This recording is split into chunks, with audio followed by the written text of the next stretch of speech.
Good afternoon, everybody. Hurricane Helene is now just a smidge away from being a major hurricane, Category 3. I think the last update we got, we were just about there, and it's tracking through the Gulf of Mexico. Landfall is expected this evening along Florida's Big Bend. This storm has a large, expansive wind field. We've been talking about that. We'll see a progressive increase of wind speeds throughout the afternoon, with the peak starting early this evening and going through midnight, and then a gradual wind down through sunrise on Friday.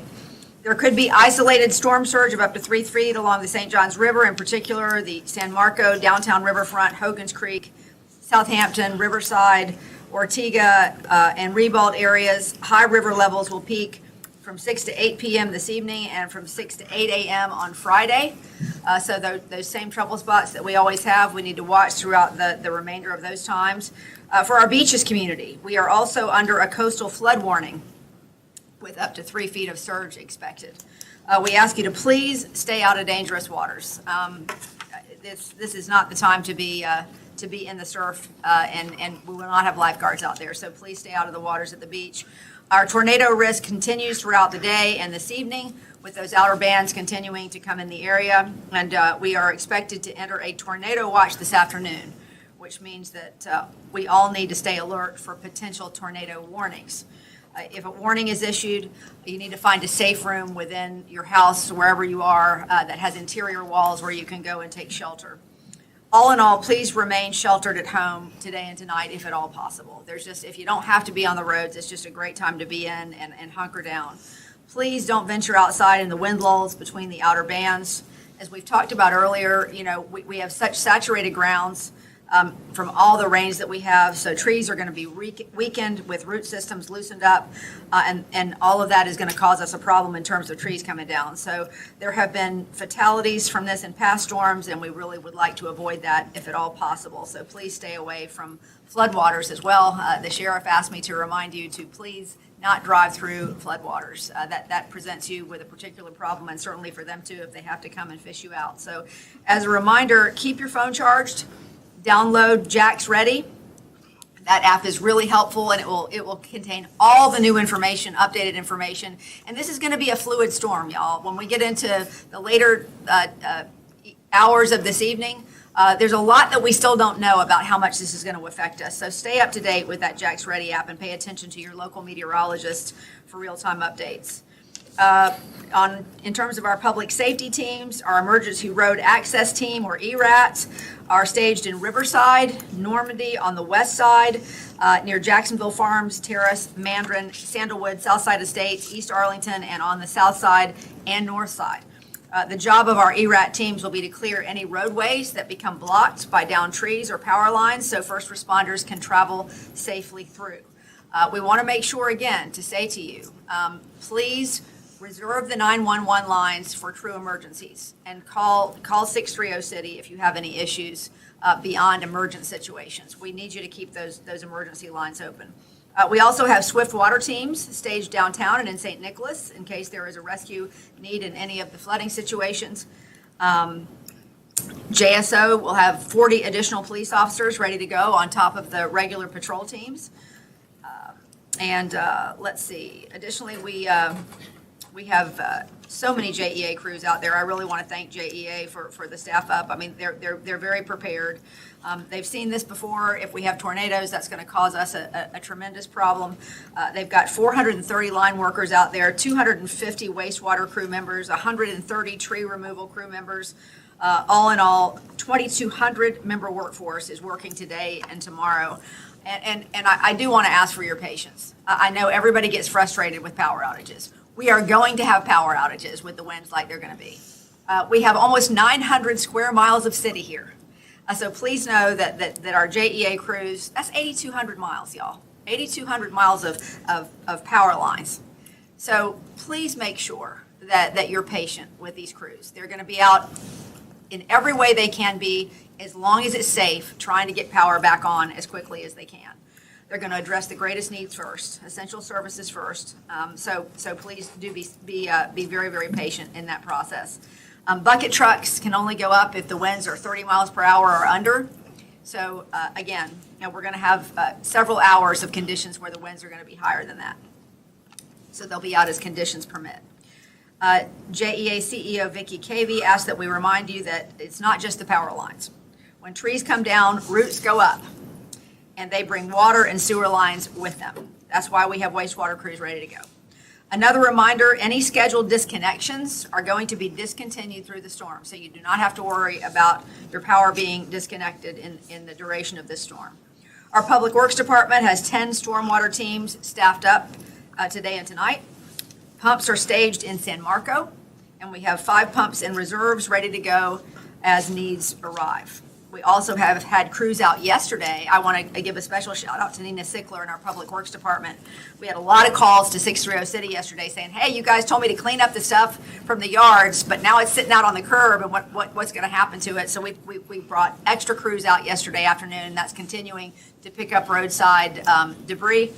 They have picked up 1,200 cubic feet of yard waste off of curbs to ensure that it didn't become projectiles. So thank you to our Public Works crews for being on top of that. If you have debris from missed yard waste collections, it needs to be brought in and secured during the storm, though, please. No special collections will be performed today outside of our normal collection. We're going to be keeping solid waste pickup on schedule for today and tomorrow, as long as it's safe to do so. If there are any homes missed on those days, again, that pickup will be on Saturday morning. 2 important reminders. If you see downed power lines or trees, again, 630 City, 630-2489. That is staffed 24/7 through the duration of the storm. If you suspect a safety issue or a live wire, or you see something that is sparking, that's where you can call 911, or if you feel like you are in an emergent situation. Again, we want to keep those 911 operators available and the 911 crews. As far as our bridges are concerned, the Florida Department of Transportation works closely with the Jacksonville Sheriff's Office and the Florida Highway Patrol to monitor the wind conditions on the bridge. Bridges will remain open until weather conditions make that bridge unsafe for travel. At that point, FDOT will work with law enforcement to make sure that the closures are communicated via media channels and social media, and Jack's ready. As you've seen in the past, what happens is when those sustained winds get at 40 or above, they'll shut down the bridges. That's usually sort of a, like this. They'll be shut down, they'll be opened up, they'll be shut down, they'll be opened up. That's generally how it's going to work. So you're going to have to just be patient with that process when the winds do pick up. We had a question yesterday about University and I-95. That, per DOT, is open and operational. In terms of our shelters, we currently have about 250 citizens in our 5 shelters. They will be open throughout the duration of the storm.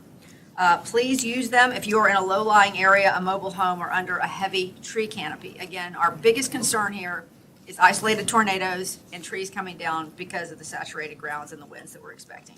People with special needs should continue to contact 630 City, 630-2489. We have also been proactively calling through the Special Needs Registry offering rides. JTA is providing free transportation to those shelters on an ongoing basis. Atlantic Coast High School is special needs only and also pet friendly. We also have Chaffee Trail Elementary, the Legend Center, Landmark Middle, and La Villa School of the Arts. Those are all of our shelters that are open. If you're planning to take advantage of a shelter downtown, remember there are 2 locations, that's Legend Center and La Villa, that are near downtown. In terms of Ken Knight Drive, a number of you asked about Ken Knight Drive yesterday. JTA is providing free shuttles for Ken Knight Drive residents throughout the duration of this storm, okay? So that's going to happen every 15 to 30 minutes. So the people that want to get picked up there and taken over to the Legend Center, they will be able to do so. The Kings Avenue Garage is open to the public for residential parking. So if you live in a low-lying area that's prone to flooding, you can go park in the Kings Avenue Garage. The Fixed Route and First Coast Flyer buses will begin flood detours at 4 p.m. unless weather conditions deteriorate sooner. You can again download the MyJTA app to stay up to date on any route changes. JTA will continue to run regular operations on JTA's fixed bus route, BRT, First Coast Flyer routes, connection, and ready ride service as long as it is safe to do so. And at this point, we are anticipating that everything returns to normal on Friday. Obviously, as I said, with this storm really hitting primarily into the evening and overnight, we really are going to have to monitor that. And I hope you will stay tuned to Jack's Ready and to your local TV stations to make sure that you're aware of any changes that happen with debris on the road or anything that may happen to change the cadence of things. The St. Johns River Ferry is closed. Will be open again tomorrow. That's what we anticipate anyway. Skyway, same thing, is closed and hopefully will be open when it's safe to be open tomorrow. Getting a lot of calls about the airport. Some flights have been canceled, not all. You're going to have to contact your particular airline. We heard from the airport this morning that if all airlines decide to shut down operations, you cannot think of the airport as a shelter. So they will clear the airport if all airlines cease operations. So please keep up to date with your flights and find out if in fact they are canceled or they are operational. Let's see, anything else that I did not mention? Jack's Ready, I think we've talked about that plenty. I'm going to go ahead and invite Angie and Yeti from the National Weather Service to come up and tell us the latest on the storm, and then I'll come back for questions afterwards, okay? Hey, good afternoon, Angie and Yeti, National Weather Service. As of 11 a.m., potent Hurricane Helene was just under major strength, Category 3 strength. The maximum winds were between 105 and 109 miles an hour. Category 3 is sustained 110. So we're right on the cusp. The forecast is still holding that Helene will continue to intensify as the system continues a northeast track towards the Florida Big Bend through the course of the day. And we are still anticipating for our family, friends, and communities that are west of the I-75 corridor, very devastating impacts. Locally, what does this mean?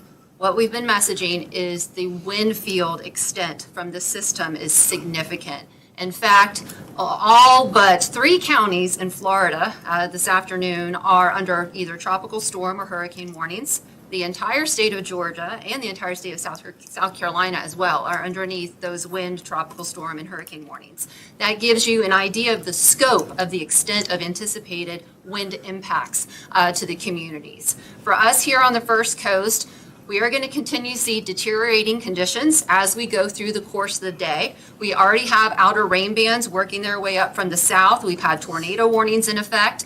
We are underneath a tornado watch that goes until 10 o'clock tonight. A watch is a heads up saying, hey, be aware for possible warnings. If you are under a tornado warning, you'll be alerted by your cell phone, other emergency alert notification systems. If you go underneath a tornado warning, we want you to get to your safe room inside your shelter, okay? Get to your safe place in your already place where you're hunkering down, okay? If a tornado warning is issued. As we continue through the course of the day, these bands of brisk, heavy rainfall and the tornado threat will continue. Our peak of the wind event for our local area is expected to be generally after 5 o'clock this afternoon through midnight tonight. That's when our strongest winds and wind gusts are expected. Again, those stronger wind speeds are going to be really focused on the coast, the riverfront, exposed open spaces, open areas. But certainly with that duration of wind for several hours and the saturated grounds that we've had recently, we are expecting tree damage, power line damage, as well as some structural damage. In terms of the storm surge, we are anticipating some storm surge inundation of generally 3 feet as we get into the evening high tide.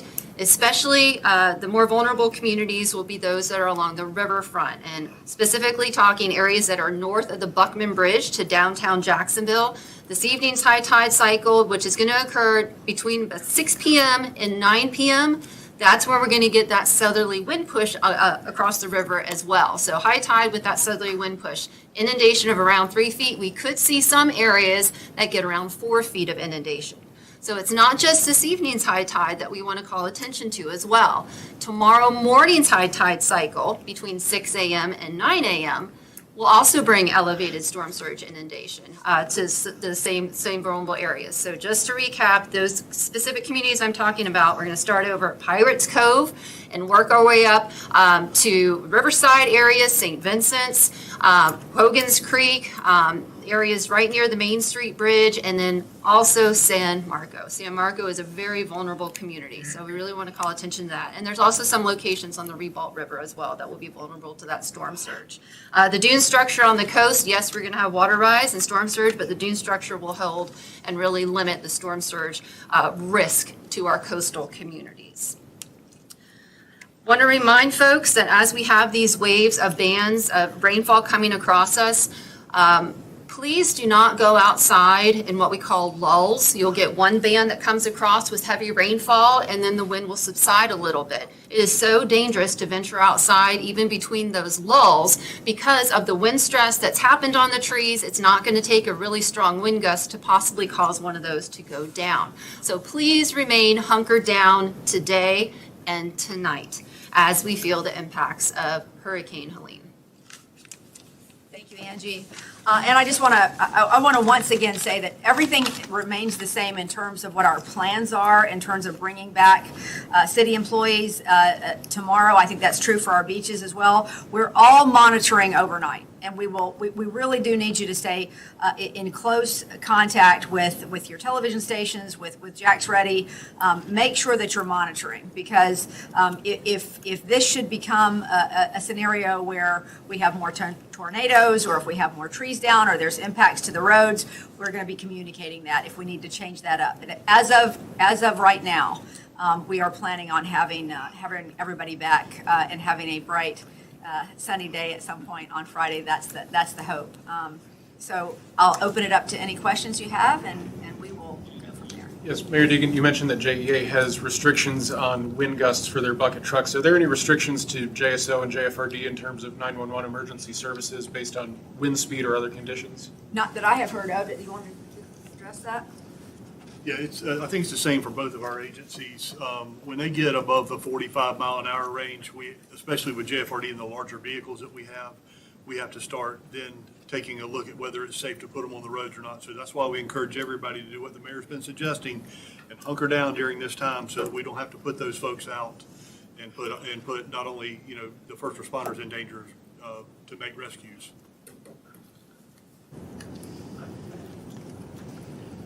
Yes, sir. This is for either you, Mayor, or you, Ms. Inghetti, but are you expecting to see any additional sustained winds in the western part of the county? Yes, absolutely. There's no portion of the county that's not going to be impacted by tropical storm force winds.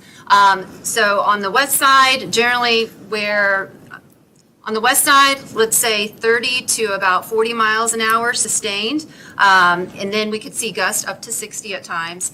But really, the stronger magnitudes are going to focus more towards our open spaces, like the riverfront and over towards the coast. And secondly, a follow-up question, considering how saturated the ground is, have we had an event like this where the ground has been saturated and then we have a tropical event on top of that you can recall? Is there any reference point to what we're dealing with at this moment? Well, yes. Just about every year, this time of year is pretty much our rainy season, tropical season. So any kind of saturation on the ground with any kind of wind event is certainly going to cause trees to go down. Other questions? Yes. The 5 p.m. to midnight slot where the winds are going to be heaviest, is that going to be tropical storm force winds throughout that 7-hour period, or is there a way you can quantify what the wind's going to be like over that time? Yeah, so that's kind of our main window of the strongest, more persistent, higher magnitudes, the higher wind speeds, I should say. But the winds are going to come in peaks and lulls. That's the behavior of these systems. So, for any one particular location, it's not necessarily going to be sustained at 45 miles an hour for 8 hours straight, right? The winds are kind of peaks and lulls. But during that time period, from about 5 p.m. till about midnight, I think that is for the First Coast area, for the Jackson metro area, our peak window of seeing some of the strongest wind impacts. But just to back up a little bit, even though that's our peak window for the stronger magnitudes, we're going to have building gusts through the course of the day. So I don't want folks to think that, okay, well, the peak is not until 5 p.m. That's not what we want to message. We want to say, hey, we need to be hunkered down because as we go through 5 p.m., the wind speeds are going to be progressively increasing with with the rain squalls and that continued tornado threat. Also, it sounds like there'd be some nighttime damage taking place. Does that affect any of the emergency response by JEA? Does it make it harder for them to get out with the crews and work in nighttime conditions? Is Well, that a listen. factor for any of the other crews out there? There's good and bad to that, David, you know, I mean, the fact that it is nighttime means hopefully most people are home and off the road, so that can create less complications for our crews, but certainly because they're having to work in the dark, that's why we're really asking everybody to please, if you don't have to be out, stay home, because we would prefer not to have any more complications. It's always harder to work in the dark, right? But if folks will please just stay home and monitor from the house, I think that will make their jobs a lot easier. As far as JEA, does that make it harder for JEA to get out and work in nighttime conditions? Do you have to wait really the daylight to get in there and make those repairs to down power lines when you're able to because the wind's subsided? Thank you so much for the question, first of all. Our men and women work through the night, around the clock, as long as conditions are safe, David. We will be out there. We work at night all the time. Mayor Deegan makes an excellent point. We don't want traffic going around them, swerving or anything. A reminder, we brought in a lot of outside contract crews as well to help us, 54 additional crews. And our water and wastewater folks will be out there as well. So we are prepared to work around the clock. Our work starts tonight. So follow up on David's question about, so there obviously are parts of town where power lines are below ground, where power lines are above ground. In terms of power outages, what is typically what JEA sees at events like this? Is it the areas where power lines are above ground, or are people who also have their power provided below ground also susceptible to losing power during an event like this? Thank you. Above ground lines are always more susceptible. The biggest problem we're going to have is fallen trees. And when trees go down, as Mayor Deegan says, power lines go down, water and wastewater lines come up. So you're definitely more vulnerable with overhead lines. Some underground could have some faults. Most of the time that's due to rain and some cabinets that are above ground. But we are very prepared. The areas with those oak trees, with those beautiful canopies and those low root systems are vulnerable. One question for Angie, maybe. Day by day, the forecast has gotten more catastrophic for that area of the Big Bend area. Our local forecaster doesn't seem to have gotten worse day by day. Is there a reason why, even though it's causing so much more damage there in that part of Florida, it doesn't seem to have really ramped up the forecast here locally? I want to take a step back first and identify that since the beginning part of the week, rapid intensification to major hurricane strength has been advertised for the Florida Panhandle. That potential has been messaged heavily.